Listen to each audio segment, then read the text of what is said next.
गंगा सप्तमी की कथा सुनने के बड़े ही अद्भुत और दिव्य चमत्कारी फायदे ही फायदे। मित्रों, सादर जय श्री कृष्ण। हमारे YouTube चैनल में आप सभी का बहुत बहुत स्वागत है। मैं हूं आपके साथ आचार्य धर्मेंद्र शास्त्री। सबसे पहले आपको और आपके पूरे परिवार को गंगा सप्तमी की बहुत बहुत शुभकामनाएं और बधाइयाँ। वैशाख माह के शुक्ल पक्ष की सप्तमी तिथि को गंगा सप्तमी मनाई जाती है। इस बार 30 अप्रैल 2020 गुरुवार के दिन गंगा सप्तमी का महापर्व है। गंगा जी का महत्व सनातन हिंदू धर्म में विशेष है। माँ गंगा को हमारे धर्म ग्रंथों में माता का दर्जा प्राप्त है। माता गंगा पाप नाशिनी और मोक्षदायिनी है। वैशाख माह के शुक्ल पक्ष की सप्तमी तिथि के दिन गंगा माता स्वर्गलोक से भगवान भोले बाबा की जटा में समाई थी। इसलिए इस दिन को गंगा सप्तमी, गंगा जयंती के रूप में मनाया जाता है। तथा ज्येष्ठ माह के शुक्ल पक्ष की 10वीं तिथि के दिन माँ गंगा पृथ्वी पर अवतरित हुई थी। उस दिन को गंगा दशहरा के नाम से जाना जाता है। 30 अप्रैल 2020 को गंगा सप्तमी है।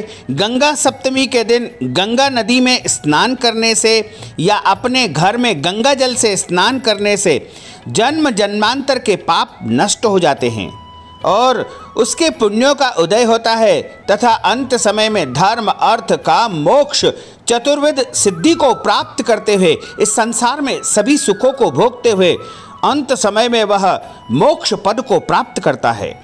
और इस बार चूंकि गंगा जी में स्नान करना संभव नहीं हो पाएगा, इसलिए आप अपने घर में ही स्नान करने की बाल्टी में 1 बूंद, 2 बूंद, 4 बूंद गंगा जल डाल लीजिएगा और उस जल से स्नान कर लीजिएगा। स्नान करने के बाद गंगा माता के चित्र का, उनकी मूर्ति का पूजन करिएगा। गंध, अक्षत, पुष्प, धूप, दीप, फल आदि वस्तुओं से उनका पूजन करके आरती करिएगा तथा उनसे प्रार्थना करिएगा कि हम सभी सुखी रहें, स्वस्थ रहें, संपन्न रहें तथा हमारे जन्म जन्मांतर के पाप नष्ट हो जाए। इस प्रकार आपको गंगा सप्तमी के दिन माँ गंगा का विशेष पूजन अर्चन करके पुण्य फल प्राप्त करना चाहिए। इसी के साथ हम जो कथा सुनाने जा रहे हैं गंगा माता की, वह भी आपको सुनना चाहिए। गंगा सप्तमी के दिन गंगा जी में डुबकी लगाने से जीवन के सभी दुखों से मुक्ति मिल जाती है। इस दिन दान पुण्य करने का विशेष महत्व बताया गया है। पुराणों के अनुसार भगीरथी के विशेष और अथक प्रयासों से ही भगवान शिव की जटाओं से होती हुई पृथ्वी पर गंगा माता अवतरित हुई थी। एक बार गंगा जी तीव्र गति से बह रही थी। उस समय ऋषि जह्नु भगवान के ध्यान में लीन थे एवं उनका कमंडल और अन्य सामान वहीं पर रखा हुआ था। जिस समय गंगा जी जह्नु ऋषि के पास से गुजरी थी, वह उनका कमंडल और अन्य सामान भी अपने साथ बहा कर ले गई। तब जह्नु ऋषि की आंख खुली तो सामान न देख करके क्रोधित हो गए। उनका क्रोध इतना ज़्यादा था कि अपने गुस्से में पूरी की पूरी गंगा को पी गए।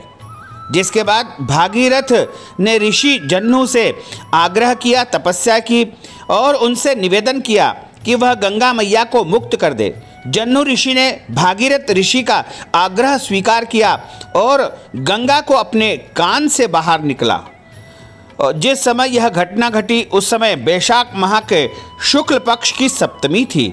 इसलिए इस दिन को गंगा सप्तमी माना जाता है और इसे गंगा जी के दूसरे जन्म के बारे में भी कहा गया है, यानी ऋषि के कान से निकलने पर उनका दूसरा जन्म हुआ। अतः जह्नु ऋषि की कन्या होने के कारण गंगा जी जाह्नवी कहलाई। तभी से माँ गंगा का एक और नाम हो गया। पहले भागीरथी था, गंगा था, अब जाह्नवी भी हो गया। गंगा माता को सबसे बड़ी नदी के रूप में संपूर्ण भारतवर्ष में माना जाता है और गंगा माता में स्नान करने का सबसे अधिक महत्व है। गंगा माता जीवन और मृत्यु दोनों से जुड़ी हुई है। इसके बिना हमारे संस्कार अधूरे हैं। गंगा नदी में स्नान करने से व्यक्ति अपने जीवन के सभी पापों से मुक्ति प्राप्त कर लेता है। गंगा नदी जिस स्थान से अपनी यात्रा प्रारंभ करती है उस स्थान को गंगोत्री कहा जाता है। गंगा नदी के भूमि पर आने के विषय में एक पौराणिक कथा प्रचलित है। इस कथा के अनुसार राजा भगीरथ माता गंगा को अपनी प्रजा के सुख हेतु और अपने पूर्वजों के उद्धार हेतु पृथ्वी पर लाना चाहते थे। इसी उद्देश्य से उन्हें कठोर तपस्या की और इस तपस्या से प्रसन्न होकर के गंगा 7 धाराओं के रूप में सबसे पहले अवतरित हुई। इन 7 धाराओं का नाम है राधिनी, पाविनी, नलिनी, चक्षुषु, सीता और महानदी सिंधु नदी है। स्कंद पुराण, वाल्मीकि पुराण आदि ग्रंथों में गंगा जी के जन्म की विस्तार पूर्वक कथा बताई गई है। गंगा मैया में स्नान करने से सात्विकता और पुण्य लाभ प्राप्त होता है। भारत की अनेक धार्मिक अवधारणाओं में गंगा नदी को देवी के रूप में दर्शाया गया है। अनेक पवित्र तीर्थ स्थल गंगा नदी के किनारे पर बसे हुए हैं। गंगा नदी को भारत की पवित्र नदियों में सबसे पवित्र नदी के रूप में पूजा जाता है। गंगा में स्नान करने से मनुष्य के समस्त पाप नष्ट हो जाते हैं। लोग गंगा के किनारे ही प्राण विसर्जन या अंतिम संस्कार की इच्छा रखते हैं तथा मृत्यु के पश्चात मां गंगा में अपनी राख या अस्थि विसर्जित करना मोक्ष प्राप्ति के लिए उत्तम माना जाता है। लोग गंगा जी के घाटों पर पूजा करते हैं, अर्चना करते हैं तथा ध्यान लगाते हैं। गंगा जल को परम पवित्र माना जाता है तथा समस्त संस्कारों में उनका होना आवश्यक माना जाता है। गंगा जल के बिना कोई भी संस्कार या पूजा संपन्न नहीं हो पाती, इसलिए गंगा जल का सभी पूजन पाठ में विशेष महत्व है। गंगा जल को अमृत के समान माना गया है। अनेक पर्वों और उत्सवों का गंगा जी से सीधा संबंध है। मकर संक्रांति, कुंभ और गंगा दशहरा के समय गंगा में स्नान करने से, दान करने से तथा गंगा मैया का दर्शन करना बहुत महत्वपूर्ण माना गया है। गंगा पर अनेक प्रसिद्ध मेलों का आयोजन होता है। गंगा तीर्थ स्थल संपूर्ण भारत में सांस्कृतिक एकता स्थापित करता है। गंगा जी के अनेक भक्ति ग्रंथ लिखे गए हैं। श्री गंगा सहस्त्रनाम स्तोत्रम एवं गंगा आरती सबसे अधिक प्रचलित है। गंगा पूजन एवं स्नान से रिद्धि सिद्धि, यश, मान सम्मान की प्राप्ति होती है तथा मनुष्य के जन्मों जन्मों के पापों का क्षय होता है। मान्यता है कि गंगा पूजन से मांगलिक दोष से ग्रसित जातकों को विशेष लाभ की प्राप्ति होती है। विधि विधान से गंगा पूजन करना अमोघ फलदायक माना गया है। गंगा स्नान करने से अशुभ ग्रहों का प्रभाव समाप्त होता है। अमावस्या के दिन, पूर्णिमा के दिन या तीर्थ के समय गंगा स्नान और पितरों के निमित्त गंगा जी में तर्पण तथा पिंडदान करने से मृत आत्मा को सद्गति प्राप्त होती है। पुराणों के अनुसार, अन्य कथा के अनुसार गंगा जी भगवान विष्णु के चरण से प्राप्त निकली है, जिसका पृथ्वी पर अवतरण भगीरथ के प्रयास से कपिल मुनि के श्राप द्वारा भस्मीकृत हुए राजा सगर के पुत्रों की अस्थियों का उद्धार करने के लिए हुआ है। इसी कारण गंगा जी का दूसरा नाम भागीरथी भी पड़ा। 18 पुराणों में से एक पुराण गरुड़ पुराण में यह बताया गया है कि यदि घर में, परिवार में किसी भी सदस्य की मृत्यु हो जाती है तो उसकी अस्थियां यानी उसकी हड्डी यदि 10 दिन के भीतर भीतर गंगा जी में प्रवाहित कर दी जाए तो उसे परम पद यानी मोक्ष की प्राप्ति हो जाती है। इसमें कोई भी संशय नहीं है। एक बार एक जो है प्राणी यानी एक शेर की मृत्यु होती है और उसकी हड्डी एक चील उठा करके आसमान में उड़ जाती है और उस चील के मुंह से वह अस्थियां गंगा जी में गिर जाती है। इस कारण वो जो शेर, जिस प्राणी की मृत्यु हुई थी, उसे तत्काल ही मोक्ष पद की प्राप्ति हो जाती है। यानी जाने अनजाने में किसी भी मृतात्मा की अस्थियां यदि गंगा जी में प्रवाहित कर दी जाए तो निश्चय ही उसका मोक्ष हो जाएगा। इसमें कोई भी संशय नहीं है।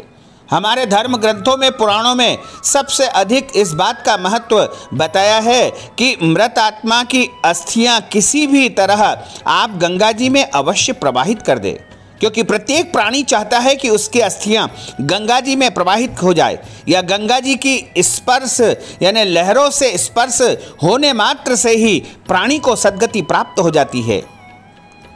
गंगा जी के प्रागट्य के विषय में जो कथा बताई गई है वह इस प्रकार है। प्राचीन काल में अयोध्या के राजा सगर थे। महाराज सगर के 60,000 पुत्र थे। एक बार सगर महाराज ने अश्वमेध यज्ञ करने का विचार किया और अश्वमेध यज्ञ के घोड़े उन्होंने छोड़ दिए। राजा इंद्र यज्ञ असफल करना चाहते थे, क्योंकि राजा इंद्र को यह चिंता थी कि यदि अश्वमेध यज्ञ सफल हो गया तो इंद्रासन पर इनका कब्जा हो जाएगा। उन्होंने अश्वमेध यज्ञ का घोड़ा महर्षि कपिल के आश्रम में छिपा दिया। राजा सगर के 60,000 पुत्र इस घोड़े को ढूंढते ढूंढते आश्रम में पहुंचे और घोड़े को देखते ही चोर चोर चिल्लाने लगे। इससे महर्षि कपिल की तपस्या भंग हो गई और जैसे ही उन्होंने अपने नेत्र खोले, सगर के 60,000 पुत्रों में से एक भी जीवित नहीं बचा। सभी उनकी नेत्रों की ज्योति से जल करके भस्म हो गए। राजा सगर, उनके बाद अंशुमान और फिर महाराज दिलीप, तीनों ने मृत आत्माओं की मुक्ति के लिए घोर तपस्या की तथा ऋषि से प्रार्थना की। तब ऋषि ने कहा कि यदि तुम इनको मोक्ष करवाना चाहते हो तो इनके लिए गंगा जी को स्वयं पृथ्वी पर आना होगा। उसी आदेश के अनुसार राजा सगर ने, अंशुमान ने और उनके बाद में महाराजा दिलीप ने मृत आत्माओं की मुक्ति के लिए घोर तप किया ताकि वह गंगा जी को पृथ्वी पर ला सके, किंतु सफल नहीं हो पाए और अपने प्राण त्याग दिए। गंगा को इसलिए लाना पड़ रहा था क्योंकि पृथ्वी का सारा जल अगस्त ऋषि पी गए थे और पूर्वजों की शांति तथा तर्पण के लिए कोई भी नदी नहीं बची थी।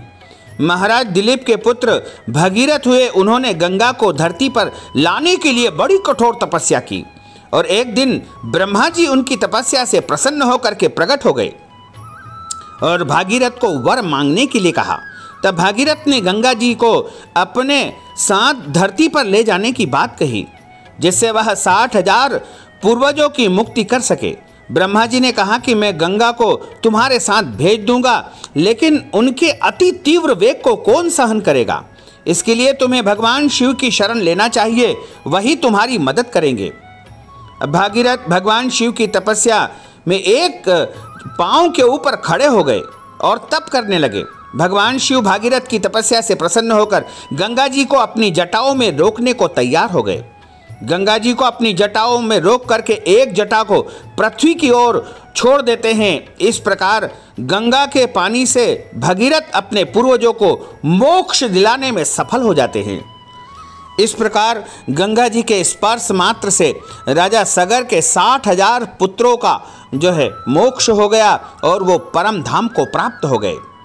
गंगा मैया की इस दिव्य कथा को जो कोई भी सुनता है उसके सारे पाप नष्ट हो जाते हैं, जन्म जन्मांतर के उसके पाप नष्ट हो जाते हैं तथा पुण्यों का उदय होता है और इस संसार में उसे सभी प्रकार के सुखों की प्राप्ति होती है और सारे संकट और कष्ट उसके समाप्त हो जाती हैं।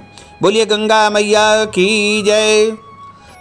अच्युतं केशवं रामनारायणं कृष्ण दामोदरं वासुदेवं हरे श्रीधरं माधवं गोपिकावल्लभं श्रीजानकी नायकं श्रीरामचन्द्रं भजे। जानकी मनोहरं सर्वलोकनायकं श्रीशंकरादिसेवितं पुण्यनाम कीर्तनं श्रीराम राम राम राम नाम तायकम। रामकृष्ण वासुदेवा भक्ति मुक्तिदायकम, रामकृष्ण वासुदेवा भक्ति मुक्तिदायकम। बोलिए लक्ष्मी नारायण भगवान की जय, भोलेश्वर भगवान की जय, गंगा मैया की जय, नर्मदा मैया की जय, क्षिप्रा मैया की जय। नमः पार्वती पतये, हर हर महादेव हर। भक्तजनों, हमने जो ज्ञानवर्धक जानकारी आपको दी है उसको आप अधिक से अधिक लोगों को शेयर करिएगा, लाइक करिएगा, कमेंट करिएगा और कमेंट बॉक्स में गंगा मैया का नाम अवश्य लिख दीजिएगा। और यदि अभी तक आपने सब्सक्राइब नहीं किया है तो अभी और इसी समय सब्सक्राइब अवश्य कर लीजिए। आपको और आपके पूरे परिवार को सादर जय श्री कृष्ण, सादर धन्यवाद।